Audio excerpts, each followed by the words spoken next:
नमस्कार, आप देख रहे हैं IBN 7 में हूं आकाश सोनी। पेश है हमारा खास प्राइम टाइम कार्यक्रम हम तो पूछेंगे। जब लोगों के मन में हो सुलगते सवाल, जब इन सवालों से जुड़ा हो देश का हाल, जब हो हर सवाल के सटीक जवाब का इंतजार, तब हम तो पूछेंगे।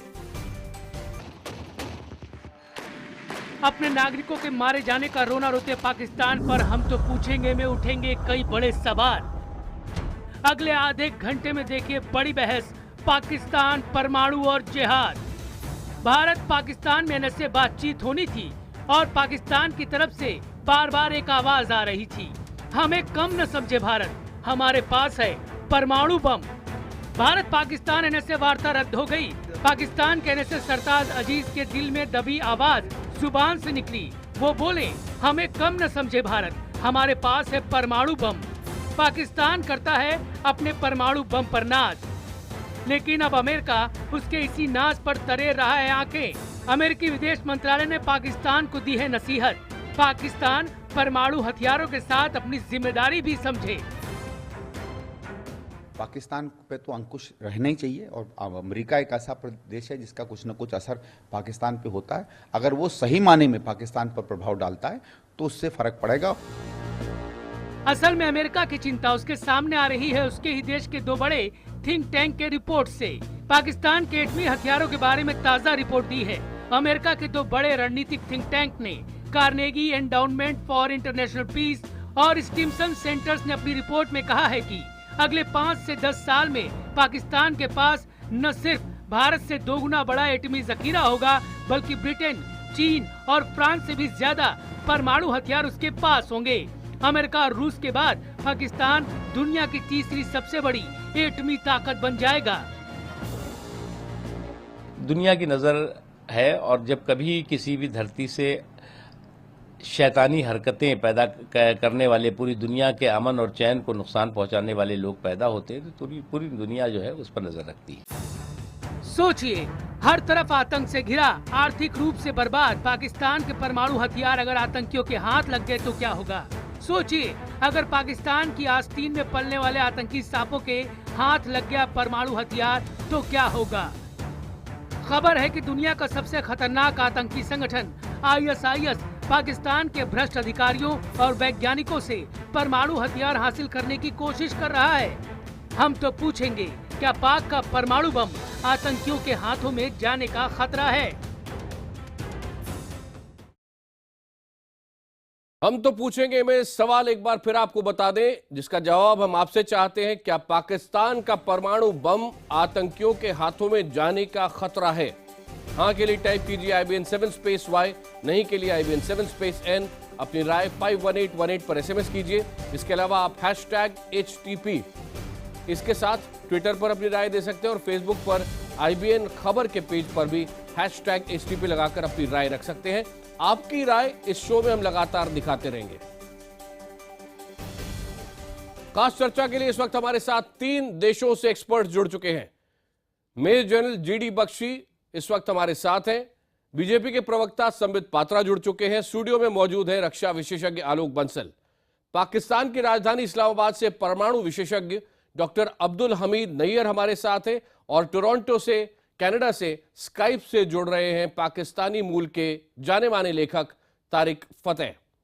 सबसे पहले अब्दुल हमीद नैयर साहब, आपके पास आ रहा हूं। कार्नेगी एंडाउमेंट और स्टिमसन सेंटर की रिपोर्ट आपने बाकायदा पढ़ी होगी। उसमें यह लिखा है कि पाकिस्तान चाहे तो हर साल 10 से 27 10 to 27 न्यूक्लियर वेपन्स बना सकता है और 10 साल के अंदर अमेरिका और रशिया के बाद नंबर 3 पर आ सकता है न्यूक्लियर आर्सेनल के मामले में, चीन से भी आगे। आप इससे सहमत हैं, अग्री करते हैं?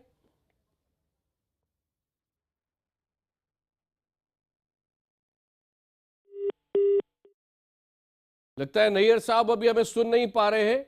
सबको बता दूं कि सारे गेस्ट के पास 1-1 मिनट के लिए हम आ रहे हैं। तो तारिक फतेह साहब, आपके पास आ रहा हूं। अमेरिका में, यूरोप में इसको लेकर कितनी चिंता है कि पाकिस्तान अपना न्यूक्लियर आर्सेनल तेजी से बढ़ा रहा है?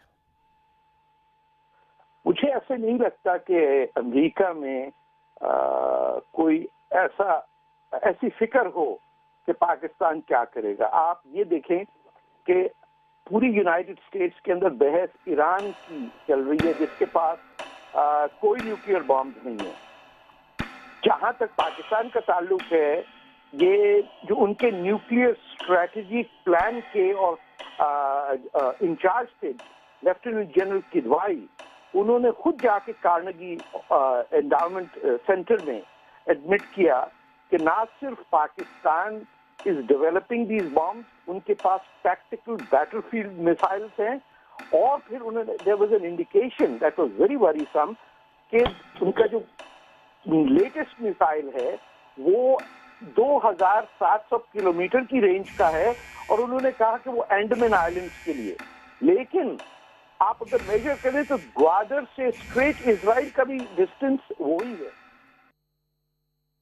बिल्कुल, आपका 1 मिनट पूरा हुआ। जीडी बख्शी साहब, एक बात आपने अभी अभी सुनी कि इजराइल से ग्वादर का डिस्टेंस भी वही है, तो कई देशों में चिंता इसको लेकर होगी इजराइल तक, लेकिन भारत को कितनी चिंता करने की जरूरत है? देखिए, भारत को ही नहीं पूरी दुनिया को चिंता करने की जरूरत है। पाकिस्तान में इस वक्त दुनिया का सबसे फास्टेस्ट ग्रोइंग न्यूक्लियर आर्सेनल है, और साथ ही साथ पाकिस्तान में सबसे बड़ा जिहादी तंजीमों का झुंड है। आईएसआईएस ने, आपको याद होगा, 1-2 महीने पहले ही ये ऐलान किया था कि वो उनके पास इतना पैसा है कि वो पाकिस्तान से या तो एटमी हथियार खरीद सकते हैं, या चोरी करवा सकते हैं, या ब्लैकमेल करके ले सकते हैं, और उसके बाद उसका वो इस्तेमाल चाहे अमेरिका में करें, चाहे यूरोप में करें, चाहे इजराइल में। सबसे बड़ा खतरा है कि leakage of nuclear weapons from the fastest growing nuclear Arsenal in the most dangerous place on this earth, Pakistan. ये जो कॉन्ग्रुएंस है फास्टेस्ट ग्रोइंग न्यूक्लियर आर्सेनल और जी, आपका 1 मिनट पूरा हुआ। आपके पास आ रहा हूं संबित पात्रा। एक बात ये बताएं कि इस रिपोर्ट में ये भी बात कही गई है, और मैं रिपोर्ट से ही पढ़ रहा हूं, कि प्लूटोनियम अगर देखें जो कि रॉ मटेरियल है, वो भारत के पास पाकिस्तान से कहीं ज्यादा है, लेकिन भारत अपने देश में लोगों को बिजली देने के लिए इस्तेमाल कर रहा है। लेकिन पाकिस्तान को देखें तो इसी प्लूटोनियम का और यूरेनियम का भी इस्तेमाल पाकिस्तान परमाणु हथियार बनाने में कर रहा है। आज की तारीख में भारत के पास इस रिपोर्ट के मुताबिक 100 न्यूक्लियर वॉरहेड्स हैं, पाकिस्तान के पास 120। देखिए, आपने बिल्कुल सही कहा, पाकिस्तान के पास बहुताय में प्लूटोनियम, और इंडिया के पास, जहां तक मेरा नॉलेज है, बहुताय में यूरेनियम। इंडिया के पास प्लूटोनियम और पाकिस्तान के पास यूरेनियम है। जहां इंडिया डोमेस्टिक यूज के लिए प्लूटोनियम यूज करके एनर्जी सेक्टर में काम करना चाहती है, वहीं पाकिस्तान विध्वंसकारी शक्तियों की तरह काम कर रही है। और जो रिपोर्ट दिया है स्टिम्सन ने, स्टिम्सन के जो रिपोर्ट करता है क्रेपॉन, उन्होंने बहुत अच्छी बात कही है। आप देखिए, India's views nuclear weapons is political tool, a prestige item, not something to use on battlefield. In Pakistan, he said, nuclear weapons are seen as things you have to be willingly used to guarantee stability. और आपको याद है, थोड़े दिन पहले ही पाकिस्तान के रक्षा मंत्री ने कहा था कि हम जो ये हथियार बना रहे हैं न्यूक्लियर वेपन्स, ये हम फायर क्रैकर्स से नहीं बना रहे हैं, हम इसलिए बना रहे हैं ताकि जरूरत पड़ने पर हम इसे यूज कर सके। तो एक इररेस्पॉन्सिबल नेशन के पास अगर न्यूक्लियर वेपन आ जाए तो ये खतरे की घंटी होती। डॉक्टर अब्दुल हमीद नैयर साहब, इस्लामाबाद आ रहा हूं आपके पास। आपसे पहले सवाल पूछा था, लेकिन तब आपका उस समय आपकी बात हम सुन नहीं पा रहे थे। आपसे मेरा सीधा सीधा सवाल यह है कि ये जो रिपोर्ट है, इसमें बहुत सीधे सीधे पाकिस्तान के ऊपर आरोप ये लगाए कि पाकिस्तान अपने आप को एक नॉर्मल देश के रूप में प्रस्तुत करना चाहता है, लेकिन पाकिस्तान की इतनी गंभीर समस्याएं हैं कि न्यूक्लियर वेपन्स पाकिस्तान के पास होना ये एक चिंता का विषय है। और इसीलिए एनएसजी के दरवाजे लगभग बंद हैं पाकिस्तान के लिए, जो भारत के लिए खुले हुए हैं। और 2016 में 2016 में इंडिया एनएसजी का मेंबर भी बन सकता है। पाकिस्तान की स्थिति से ठीक उल्टी है। जी, इस रिपोर्ट में यही कहा गया है, और ये कहा गया है कि पाकिस्तान को अगर मेन स्ट्रीम में आना है और न्यूक्लियर सप्लायर्स ग्रुप का मेंबर बनना है, तो उसके पास पहले तो वैसी कोई कमर्शियल ताकत के पास है, तो कमर्शियल ताकत के बगैर इसके पास फिर तरीके और कुछ हो सकते हैं, और वो तरीके जो हैं वो उन्होंने 4-5 करके बताए हैं उनका कहना यह है कि पाकिस्तान को चाहिए कि वो फुल स्पेक्ट्रम न्यूक्लियर डिटरेंस ना रखे, बल्कि सिर्फ स्ट्रेटेजिक रखे, अपने पास short range battlefield nuclear weapons ना बनाए, और उसके अलावा FMCT के जो निगोशिएशंस उसने रोके हुए हैं उनको वो दोबारा शुरू कर दे। उसके अलावा ये कि अपने पास जो सिविल और मिलिट्री न्यूक्लियर प्रोग्राम्स को मिलाया जुलाया हुआ है उनको भी अलग अलग कर दे, और CTBT भी साइन कर दे। चाहे डॉक्टर अब्दुल हमीद नैयर, आपका 1 मिनट पूरा हुआ, आपके पास लौटूंगा मैं। मेरे पास आलोक बंसल जी भी इस वक्त यहां पर है। आलोक जी, नैयर साहब अग्री कर रहे थे कि हाँ, ये सब बातें जो खुद ही बता रहे थे वो इस रिपोर्ट में है, लेकिन क्या पाकिस्तान ये करने को तैयार है? क्योंकि पाकिस्तान ऐसा लग रहा है इस वक्त ये कह रहा है कि भले ही गरीबों को हम रोटी नहीं दे पाए, जो कि पहले भी बात वो कर चुका है, हम ये चाहते हैं कि हमारे न्यूक्लियर वेपन्स इंडिया से ज्यादा रहे। देखिए, जहां तक सवाल परमाणु हथियारों का है, उनकी संख्या मेरे ख्याल से एक लिमिट के आगे कोई मीनिंग नहीं रखती, क्योंकि परमाणु हथियारों का रिक्वायरमेंट डेटरेंस के लिए है। अगर पाकिस्तान ये सोचता है कि वो युद्ध के मैदान में उनका प्रयोग कर सकेगा तो बहुत बड़ी भूल है, क्योंकि भारत का जो डॉक्ट्रिन है वो साफ कहता है कि मैसिव रिटेलिएशन अगर बैटलफील्ड यूज भी होता है। दूसरी महत्वपूर्ण चीज है कि इतने सारे परमाणु हथियारों को मेंटेन करने के लिए पाकिस्तान को बहुत पैसा खर्च करने की आवश्यकता है। तीसरी चीज, जिस तरीके से आज पाकिस्तान में आतंकवादी संगठनों का प्रोलिफरेशन हो रहा है, IS, अल-कायदा, तालिबान, आप नाम लेते जाइए और वो संगठन वहां है, चाहे जैसे मोहम्मद हो, चाहे लश्कर जंगवी हो, लश्कर तौयबा हो। तो ये परमाणु हथियार या परमाणु जखीरा आतंकवादी संगठनों के हाथ में लग जाए, इससे कोई इनकार नहीं किया जा सकता, चाहे कितनी भी स्क्रीनिंग करते हो, क्योंकि आतंकवादी भी उसी समाज से आते हैं जिससे उनकी सुरक्षा सेनाएं आती हैं, जिससे उनके सुरक्षा सैनिक आते हैं।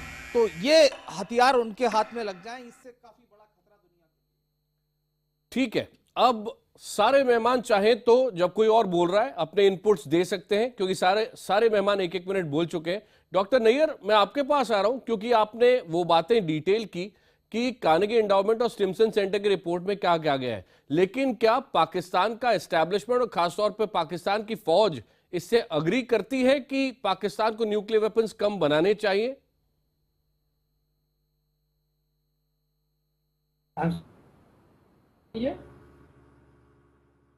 जी नैयर साहब, आपसे पूछ रहा हूं।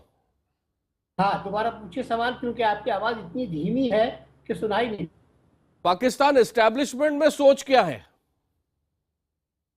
एस्टैब्लिशमेंट की सोच, कभी बाहर कहीं ये बताते हैं कि उनके पास हथियार होते, वो है कि नहीं, ऐसी बात नहीं है, मगर बात जो है वो ये है कि सिचुएशन में वो न्यूक्लियर आना। डॉक्टर नैयर की आवाज अब तक पहुंच नहीं पा रही है। संबित जी डरिए मत, हम भी नहीं सुन पा रहे हैं इस्लामाबाद से जो आवाज अभी आ रही है। रिकनेक्ट करने की कोशिश करते हैं। जल GD बख्शी, आपके पास आऊंगा। एक बहुत बड़ी चिंता जिसकी तरफ संकेत कर रहे थे आलोक जी, वो ये कि इस्लामिक स्टेट जो 2 देशों के ऊपर एक बड़े हिस्से पर कब्जा कर चुकी है, जो दुनिया के सबसे आतंकवादी संगठन है, इस तरह के किसी संगठन के हाथ में अगर ये वेपन्स पड़ गए तो क्या होगा? क्या प्रॉपर सेफगार्ड्स हैं आज पाकिस्तान में?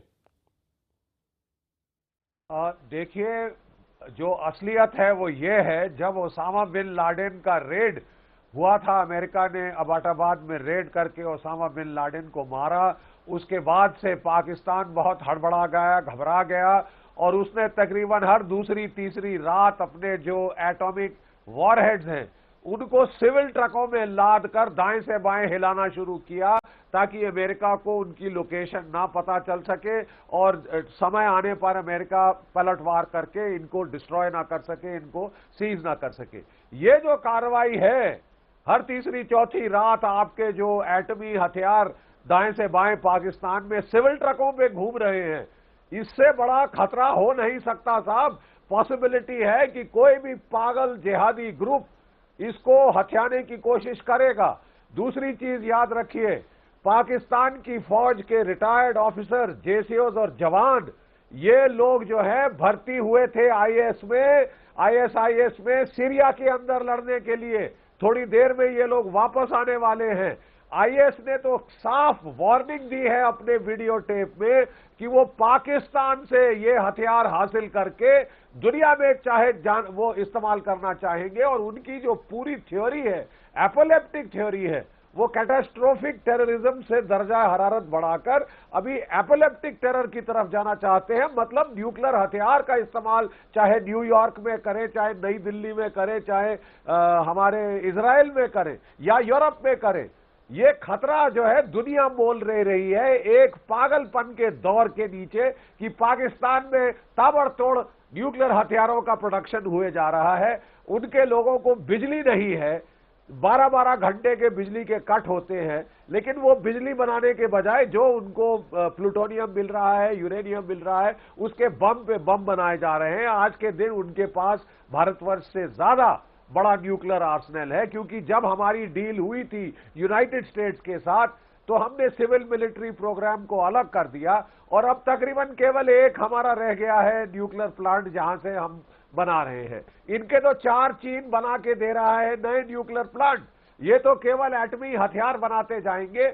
और मैंने कहा कि ये जो जक्स्टा पोजिशन है पाकिस्तान में न्यूक्लियर हथियारों की और जिहादी तंजीमों की, एक फेल्ड और फेलिंग स्टेट की और एक कॉन्स्टेंटली राइजिंग नंबर ऑफ जो है न्यूक्लियर आर्सेनल की, ये दुनिया के लिए बहुत खतरा है। अगर दुनिया समय पर नहीं जागी तो अनर्थ हो सकता है।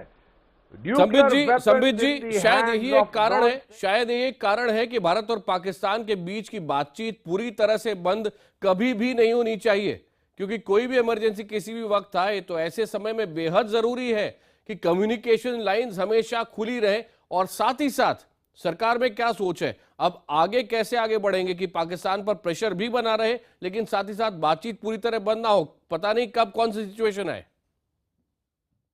नहीं, इसमें तो मुझे लगता है कि सबसे बड़ी जो जरूरत है, आवश्यकता है, वो पाकिस्तान को इंटरनेशनल स्टेज पर आइसोलेट करने की है। इंटरनेशनल स्टेज में और खास करके अमेरिका को अपनी आंखें खोलने की आवश्यकता है। ये दोनों थिंक टैंक, चाहे वो कार्निग हो चाहे वो स्टिम्सन हो, या अमेरिका के इतने बड़े थिंक टैंक है, अगर वो इस प्रकार से अपना रिपोर्ट रख रहे हैं, अमेरिका ने क्या किया, ये अमेरिका से हमें सवाल पूछना चाहिए।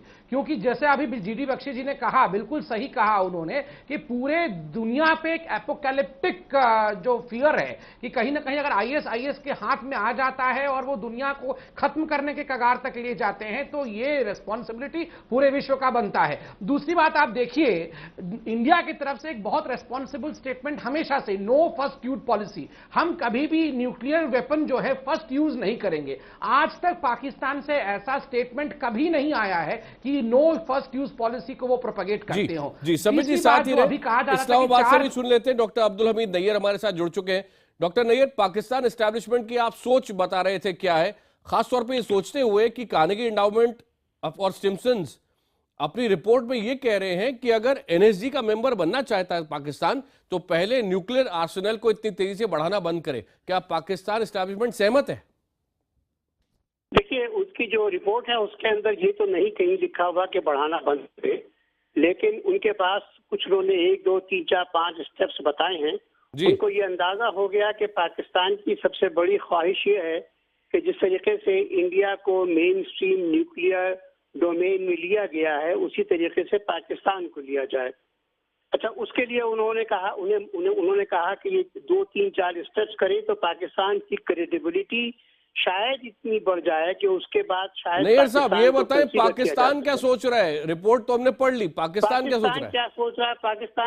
पाकिस्तान जो है वो ये सोच रहा है कि वो किसी तरीके से अपने आप को असर्ट करके ये बताए कि वो एक न्यूक्लियर वेपन स्टेट है और ये कि उसको मेन स्ट्रीम से बाहर रखना गलत होगा। उसके लिए उसके पास तरीके 2-3 हैं। एक तो ये है कि वो सबको दिखाकर बहुत ज्यादा फिसाइल मटेरियल बना रहा है, और नंबर 2 वो उसने fissile material cut off treaty के निगोशिएशंस को रोका हुआ है, और वो इस तरीके से अपने आप को ये असर्ट करना चाहता है कि अगर उससे बात करनी हो तो फिर उसे मेन स्ट्रीम में लेना होगा। ये बात तो कई दफा कह चुका है। ये तो एक सपना है जो पाकिस्तान देख रहा है। तारिक फतेह साहब, दुनिया पाकिस्तान को किस तरह देख रही है, एक न्यूक्लियर पावर स्टेट के रूप में जब वो देख रही है तो?